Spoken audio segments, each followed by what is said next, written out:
Well, thanks, everybody. Welcome to Build. I'm your host, Ricky Camilleri. Our next guest is a philosopher, a speaker, a thinker, a monk. He's the #1 content creator on Facebook, has had 4 billion video views, and hosts 26 million followers. And you can currently listen to Jay Shetty discuss philosophy, his life, and interview a slate of amazing guests on his podcast, On Purpose, with Jay Shetty. Before we bring him out, let's take a quick look at some of his work. Rumi once wrote that the wound is the place where the light enters you. The greater the love we feel, the deeper the wounds we will suffer if it ends. There are 2 extremes that we should avoid. One being completely absorbed in our pain, the other consistently trying to run away from where we need to heal. Remember, when you try and run away from a wound, you carry a piece of it with you. We can learn to bloom from a wound. Remember, the wound is the place where the light enters us. Despite the pain we experience, the pressure we feel, the punishment we endure, that is where the process begins. That is where the progress happens. Everything good in the world has come from a discomfort, a friction, a pressure. Our days create pressure, our circumstances create pressure, our relationships create pressure, our life creates pressure. But did you know that 725,000 pounds per square inch of pressure causes carbon to turn into a diamond? When we long for a life without difficulties, we should remember that a caterpillar transforms into a butterfly, that sand transforms into pearls, and coal transforms into diamonds. Pressure can turn us into dust or diamonds. The choice is ours. Everything heals. Our body heals. Our mind heals. Our hearts heal. Wounds heal if we simply allow the light to come in. And remember, from every wound there is a scar, and every scar has a story that reminds us we survived. Remember, our wounds are the place where the light enters us.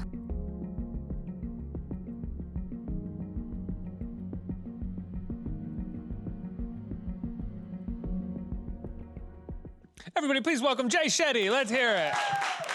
Thank you, man. Thanks so much for coming here. Good to see you. Thank you. I'm so grateful to be here. Congratulations on the podcast, on all the success. Let's talk about the podcast. It's called On Purpose, Yes. right? Where did that title come from? I wanted to create a conversation that went beyond the athlete, beyond the celebrity, beyond the personality, the profile, the persona. And to me, that essence that everyone has, that truth that everyone has, is their purpose. It's what we're ready to die for, and it's what we live for. And so for me, I wanted something that spoke on purpose, and I wanted us to create lives that are lived on purpose, intentionally, consciously. And I like trying to play with puns, so this is the best thing I could come up with. So. Do you think that we have a purpose or we have multiple purposes? I think life shifts. I think in different phases of our life, we have different purposes. I think when we're building our careers, we have a purpose. When people become parents, they have a purpose. When we're at the beginning of our lives, we have a different purpose. I think purposes shift, and I think our obsession with finding the one purpose is what often takes us away from many amazing ones. What would you say your purpose is right now? So my purpose, I spent ages trying to articulate it, but I have it now. It's called making wisdom go viral. That's my purpose in life. It's how do we take these insight, this wisdom, all of this knowledge, and make it really relevant, accessible, and practical in people's daily lives. I love a thought from Albert Einstein where he said that if you can't explain something simply, you don't understand it well enough. And so when I read something or I hear something, my constant fascination is, how do I make this really simple? A, to prove to myself that I understand it, and so that it actually helps other people too. Now, this is a story I think you've probably told in every interview you've had to do, but this is my stage, so we have to tell the story. You started your, for lack of a better word, career as a philosopher as a monk. You decided to become a monk, right? I wouldn't necessarily refer to that as a career. I don't know if monks would, but take me back there. What made you decide to be a monk? I know that recently in your podcast you said there were 3 reasons. That took 40 minutes, I think, on the podcast. So let's boil it down so we can do some more questions after that. Yeah, absolutely. I think the big thing for me was when I was 18, I loved rags to riches stories. And I'm sure many people do. Like, I love hearing about people who went from nothing to something. So every week I would go to listen to celebrities, authors, influencers, CEOs speak. And once there was this monk that was invited to speak, and I had no interest in going, and I was forced by my friends to attend. And I actually told my friends that I'd only go as long as we go to a bar afterwards. And so we ended up going to hear this monk speak, and I was completely fascinated. And I think the reason is because it was the first time in my life I'd met someone who I believed was happy. I met people who were famous, I'd met people who were rich, I'd met people who were beautiful, I'd met people who were strong. But I think for the first time I met someone who was truly happy, and I was fascinated by that. So I ended up spending all of my summer vacations in India, living with him, studying monk life, and then the other half spending working in the corporate finance world in London. And then at age 22, I decided to turn down my offers in corporate finance and go and live as a real monk for 3 years in India. How was that time?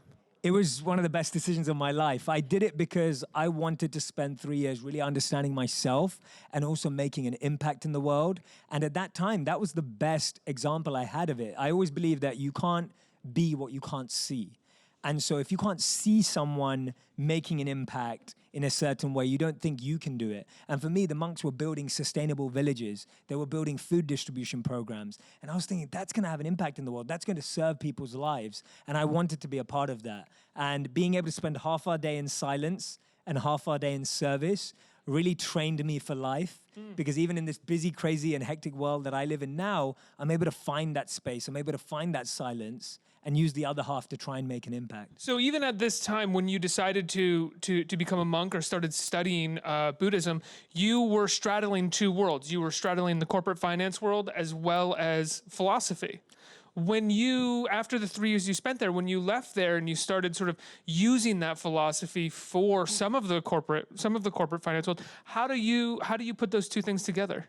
I was applying it to what I'd experienced from my experience. And also I had a lot of friends that worked for large organizations who were going through stress and burnout. And they were asking me, they were saying, Jay, like you must have learned something about well-being and meditation and mindfulness. And this was 2013 when I came back, and these terms were just on the rise, not like they are now. And so there was a lot of curiosity around mindfulness and meditation. And I fortunately came back just at that time when there was this natural overlap and interest. And so I started to teach executives about mindfulness. I started to teach teams about meditation. And this not just meant the tools and techniques for 10 minutes a day, but the mindsets behind them. How we could be more productive, creative, and effective using some of these principles I learned. Do you ever worry about using it for the purpose of productivity rather than the purpose of tranquility or peace of some kind? Yeah, I think that's a great point. And I think that we all have to start where we're at. And if where we're at is, I just want to be more productive or I need to sleep better. Yeah. And if we start with meditation there, what it does is it builds our faith and confidence in the practice. And I think that's a really, really important step. Like not everything in life, the first time we did it, we got the most out of it. But when we start that process, we take that first step, we recognize its value, and then we can always come back to it for a deeper reason or a more meaningful reason. How often do you meditate now? So I meditate for 2 hours a day. I've done it for the last 13 years of my life. I don't recommend anyone goes out there and does it for 2 hours a day. Like, don't try this. In total, like back to back, or is it like one in the morning, one at night? It's back to back unless I'm traveling or unless I had something really early in the morning when I split it up. But usually it's back to back or it's 30 minutes 4 times a day. 30 minutes 4 times a day. Yes. How do you find the time to do that? How do you find the way to duck out of whatever you're doing to go get that 30 minutes that you need? So usually I wake up early in the morning. So usually it's an early morning practice. Even if I'm up by 6 a.m., it gives me 2 hours in the morning to focus on that. I don't have kids yet, so that's why I can make it happen right now. So if you have kids, I get it. So that's my 2 hours in the morning. And then apart from that, if I'm not doing those 2 hours in the morning, it's just become a commitment. It's almost like we always find time to eat, or we try to find time to eat. We always find to sleep. And I really feel that meditation for my mind is what the gym is for the body. So meditation is my mind gym. And if I don't get that, it's almost like my mind starts saying to me, you need it right now. Like you need to go and do that. It's going to help you be more effective. It's going to help you be more creative and do all these things you want to do. Do you get cranky?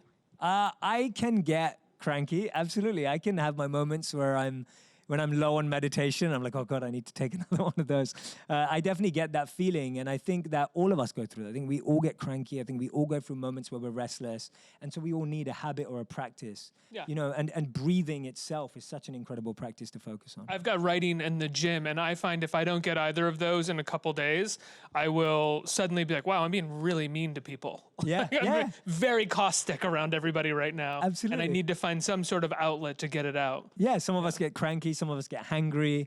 Yeah. And I think whether it's food or meditation or the gym or writing like yours, I completely agree. We all need a process, a practice, a habit that helps us feel grounded and centered. So you came up with this idea for making wisdom go viral. You found that this is your purpose. What was it like constructing that? Because obviously that's an idea, and then you have to put it into practice. Have you seen successes and failures while putting that into practice? Yes, absolutely. I think one of the biggest challenges we hear about purpose today is that it starts with just something you're passionate about. And so people are like, find your passion, live your passion, do what you're passionate about, follow your heart. And while I think those are all nice phrases and quotes and ideas, one of the things that's missing is investing in your passion. So for me, purpose is across 4 things, and this is similar to the Ikigai model, and it's also similar to the Dharma model, but from Vedic and Chinese backgrounds. So the model expects you to find something you love, something you're good at, something the world needs, and something that you can be paid for. When you find the intersection of those 4, that's your purpose right there. Notice how 2 important facets are something you love, but also something you're good at. And I think that's often missed. Sometimes we're doing something we're passionate about, but we're terrible at it. We're terrible at it, right? Like, I like playing soccer, football, and I love playing football, but I'm not Cristiano Ronaldo. I'm not a world star athlete. And so that can't be my purpose because I'm okay. I'm average at football. So for me, it's if you are really passionate about something, if you do love something, if you're intrigued by something, you have to go and become the best at it. And not the best in terms of better than everyone else, but the best you can be. That's the first step. The second is you have to figure out how this connects with the world. So with my purpose, I could just be sitting there writing to myself, writing poetry or doing things, but you have to figure out how is this going to serve other people? How's this going to make an impact? Peter Diamandis said that we have to redefine the word billionaire to mean someone that impacts the lives of 1 billion people. And he was saying that when someone makes a difference in the life of 1 billion people, they're likely to become a millionaire or a billionaire off the back of it. So the importance of actually serving humanity and figuring out how your passion and what you're good at makes a difference. Do you believe billionaires affect the lives of 1 billion people? No, I believe that we should redefine the word billionaire to become someone who wants to impact the lives of 1 billion people. So they should affect the lives of 1 billion people. Ideally, I think we should. Okay. Yeah, I think we should. We should I just do that. imagined a lot of billionaires hearing you say that, like, absolutely. No. I meant that should be a big part of our intention. I think there are 3 major resources in life: time, energy, and money. Mm-hmm. And the way you use all 3 of them defines the trajectory of your life. And we all have time and energy and some money. Mm-hmm. And when you use whatever you have, that gets you to the next step.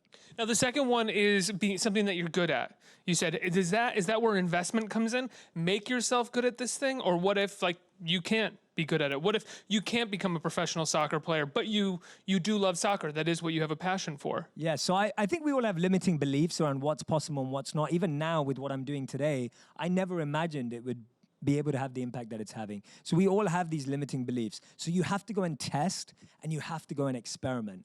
And I really recommend that everyone goes out there, fails like a scientist, keeps testing, keeps experimenting if you're really intrigued by something, because you won't know until you try. And so often all of us just succumb to the fact that we're not good enough, or we settle. So believe it, I've tried making it in soccer. I know that I'm not good enough. It's a conscious decision, and I don't envy anyone who has because of the amount of physical discipline it requires. But for me, my focus was mental discipline. My focus was becoming a monk. My focus was becoming a orator and a sharer of this wisdom. And so I've really focused on that as a skill.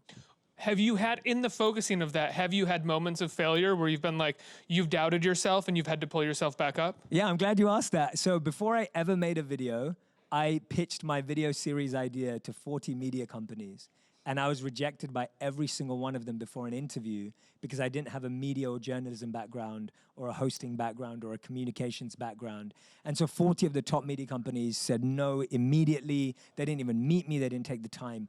I then chased 2 editors of huge magazines and online magazines in London. One of them I chased while he was riding his bike across London. The other I networked with at an event, and I begged them both for jobs.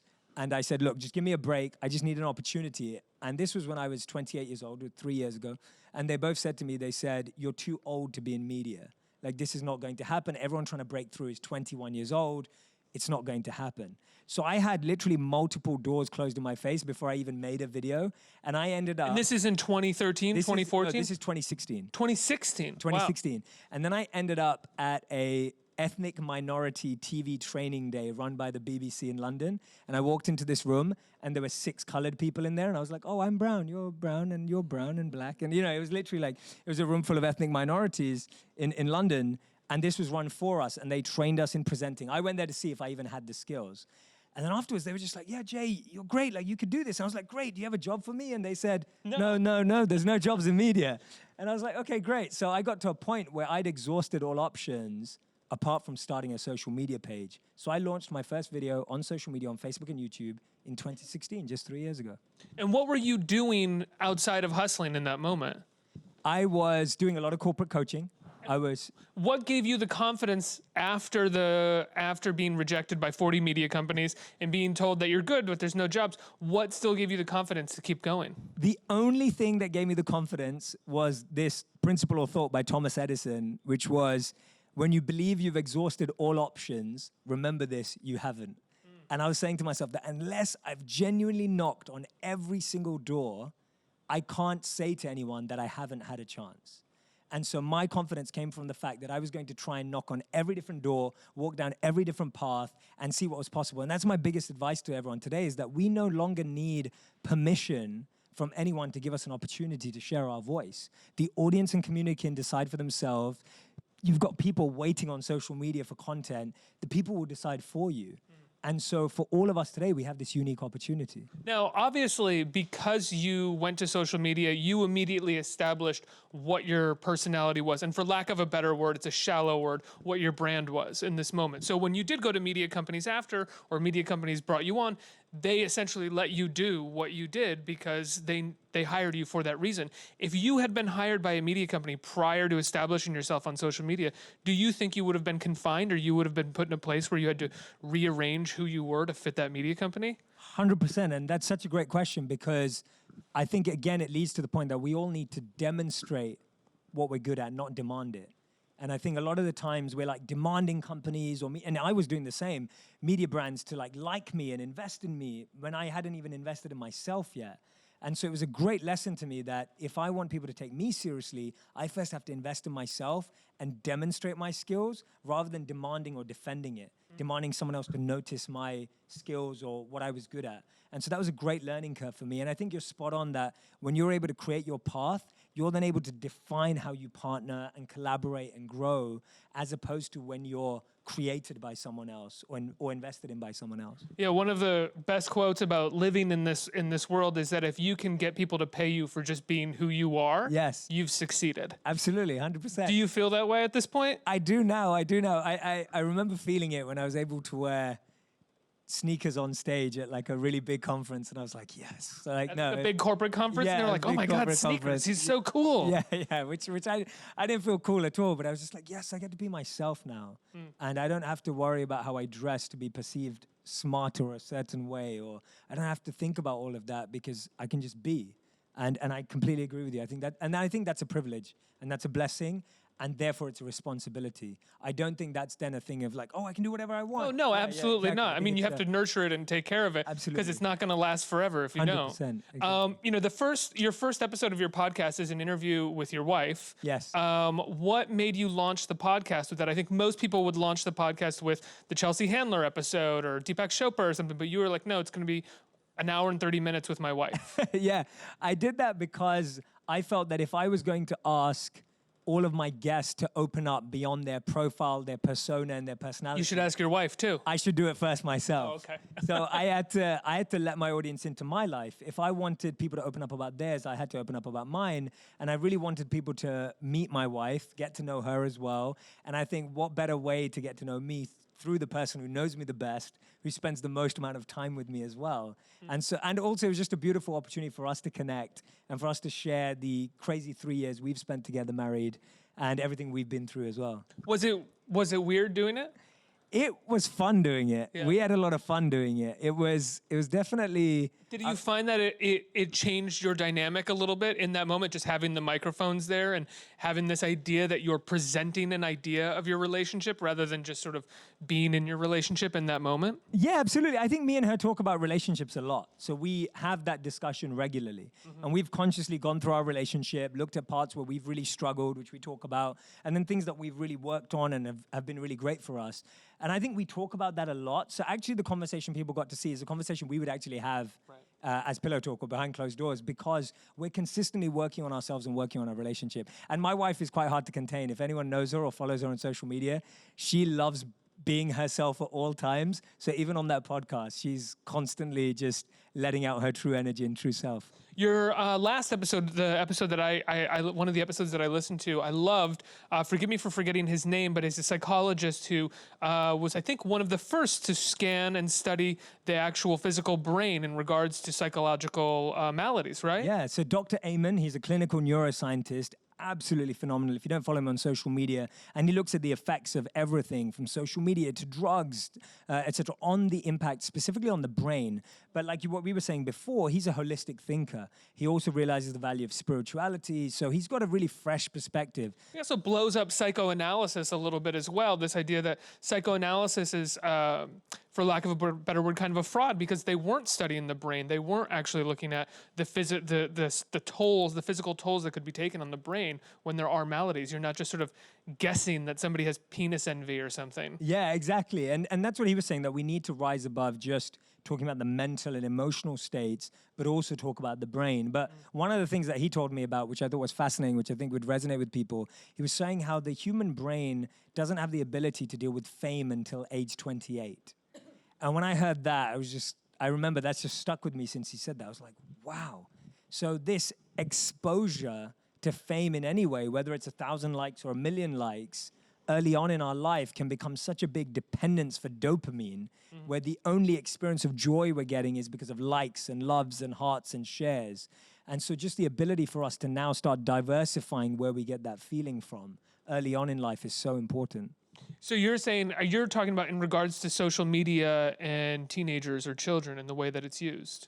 Yeah, and also celebrities and stars and influencers, whatever it may be. I think it's so important that we all find deeper ways of experiencing joy in our lives than just the dopamine hit that we get from our phones. So all of us are going to get that experience. But if that becomes the only experience where we experience pleasure, joy, happiness, or whatever you want to call it, then that dependence can be quite depleting for all of us. Now you, as a career, you've made your bones on social media, right? That's how you built up a career for yourself.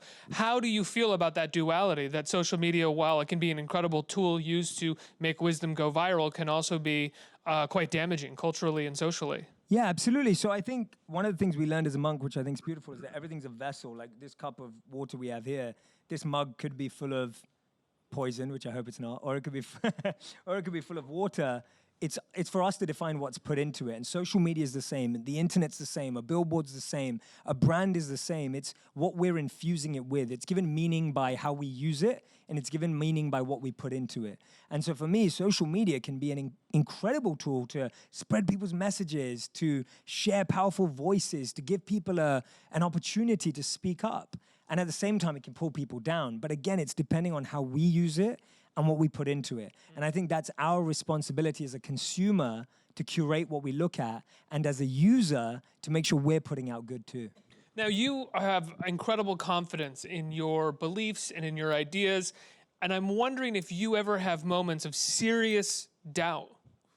I do when I debate myself, which Yeah. I do often, yeah. I will sit with a thought and I will debate it until I'm sure about it. And so if I have any confidence in anything I share, it's only because I have seriously debated my own thoughts, not with just myself, but with people who know more than me. And so I will sit with people with a thought and idea that I have and keep asking about it and keep trying to learn about it and keep reading about it until I feel that my perspective on it is the most whole that I can be. And I have to remember that even being completely whole is never 100%. And so I always know that I'm always incomplete in my thought. My thought can never be perfect or 100% right. And therefore, when I share something, I'm sharing it to give people a point of reflection as a point of saying, this is the answer. And so I think if you watch any of my videos or you hear any of my podcasts, it's never coming from an absolute standpoint. It's coming from a point of view that is saying, here are some ideas that I think can genuinely improve your life, but it's for you to test them and experiment with them and for you to decide. Absolutely. I think we have a couple questions in our audience. Who has a question? Right here. Hi. Hi. I was curious if you have any daily rituals or practices outside of meditation that allowed you to achieve groundedness. Yeah, I love that. One of my favorites ones is something I've been talking a lot about recently. So everyone loves multitasking, right? How many people think they're good at multitasking? You guys are too honest. So the truth is that only 2% of people in the world can multitask.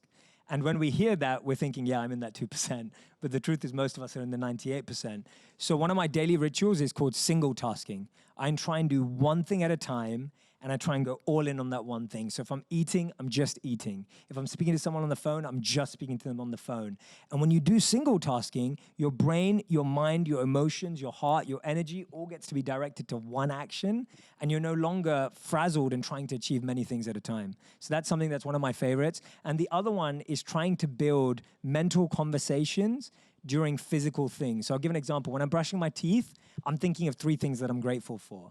When I'm doing daily activities that I'd have to do every day, I'm trying to think of ways. If I'm washing the dishes, I'm asking myself, okay, what can I do at this time? Maybe I can call someone and tell them I love them. So it's like using really menial tasks on a day-to-day basis that I have to do anyway and trying to add something really meaningful to them so that those tasks are no longer just wasted and boring, but I'm able to actually have a meaningful exchange at that time too. What's so interesting is that I love menial tasks, and I love how boring they are. Amazing. And there's like a moment of clarity when you're doing the dishes where you're like, I am just doing the dishes, and there is nothing else to think about or to do right now. It's just this simple, easy task. Go here and here, and that's it.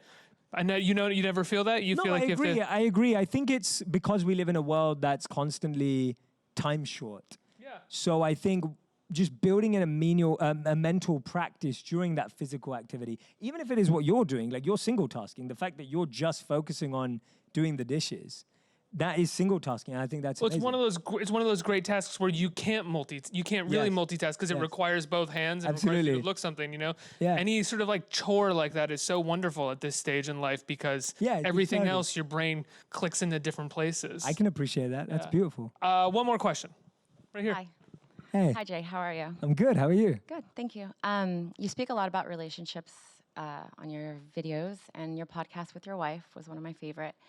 You talk a lot about the tenets of a healthy relationship, and something that you always sort of touch upon is seeing the person that you love through an outside set of eyes.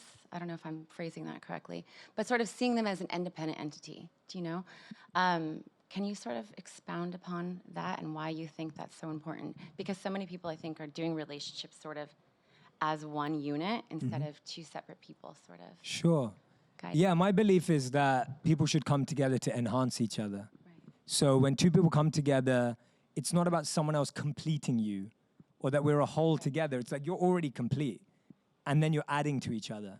And that's an effective relationship. That's a relationship that's going to lead to growth. That's a relationship that's going to lead to success, because what happens is you're not trying to depend on someone to fill your gaps. You're not expecting or demanding someone to emotionally take care of you, right? I always say to people that we want people to love us. Well, that's our job first. We've got to love ourselves. And so it starts there. So I believe that when you have self-awareness, when you have self-love, and you find someone that has that, and again, nothing's ever in full. I'm talking about like percentages here. When you have that in a higher percentage, you're able to both take each other elevated, exactly, to elevate upwards rather than taking each other down. And that's why so often people feel drained in relationships, or they feel like their energy is always used up, because you're always feeling like you're carrying the other person. And that can't last for long. That's not sustainable. So a relationship should never feel like one person's carrying, even though you may do that at certain times in the relationship. But if for a considerable amount of time you're just carrying someone, that's not going to emotionally last. So you want to find someone who's willing to carry the weight together. Absolutely. Jay, your podcast is on iTunes, On Purpose with Jay Shetty. People can find it on iTunes, right? Absolutely. People can find your videos on your YouTube channel, and they can subscribe as well as your Facebook channel, right? Absolutely. Am I missing anything? Instagram too. Instagram as well. Did someone just thank you? Yeah, okay. Yeah, His Twitter as well? I don't know. Twitter too. Absolutely everywhere. And the podcast is everywhere from iTunes, Spotify, SoundCloud, on every podcast platform. Yeah, and it's wonderful. Everybody give Jay Shetty a huge round of applause for being here. Thank you so Thanks, much. Jay. Thank you.